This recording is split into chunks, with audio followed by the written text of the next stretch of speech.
अस्सलाम वालेकुम। नसीब का लिखा मिलकर ही रहता है, कब कैसे ये सब मेरा रब जानता है। हसद करने वाले के लिए बददुआ की ज़रूरत नहीं होती, वो तो पहले ही हसद की आग में जल रहा होता है। अगर किसी से दूर होना चाहते हो तो आहिस्ता आहिस्ता दिलचस्पी ख़त्म करें। ज़्यादा सवाल पूछने वाला जाहिल नहीं, इल्म का मतलाशी होता है। ताल्लुक भी रिज़्क की तरह होता है, बदनीति आ जाए तो बरकत ख़त्म हो जाती है। खुश रहने का सबसे अच्छा तरीका ये भी है कि जहाँ लगे कि आपकी जगह नहीं, वहाँ खामोशी से खुद को अलग कर लो। गुस्से की हालत में कभी भी बुरे अल्फाज इस्तेमाल नहीं करने चाहिए। थोड़ी देर बाद आपका गुस्सा ठीक हो जाएगा, लेकिन किसी को आपके लफ्ज़ों से लगे ज़ख्म शायद उम्र भर ठीक ना हो।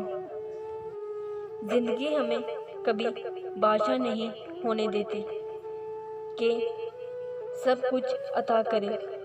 ज़िंदगी हमेशा फ़कीर ही रखती है, किसी न किसी शय से महरूम, किसी न किसी शय से तरसता हुआ।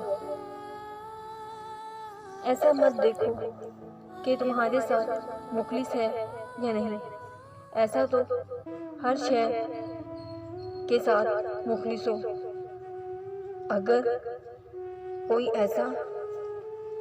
कोई तुम्हारे साथ मुनाफ़िक़त करेगा तो वो इसका सिला अल्लाह से पा लेगा। तुम्हें तुम्हारी सच्चाई और मुखलिसी का अजर भी अल्लाह देगा।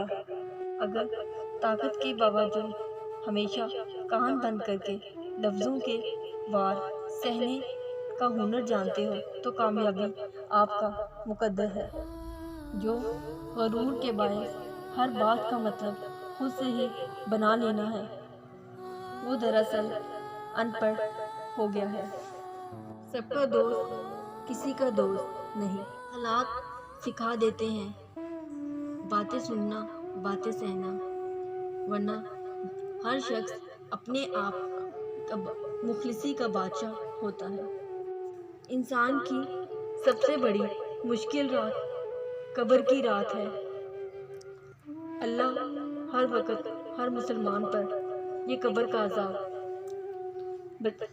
अज़ाब से बचाए।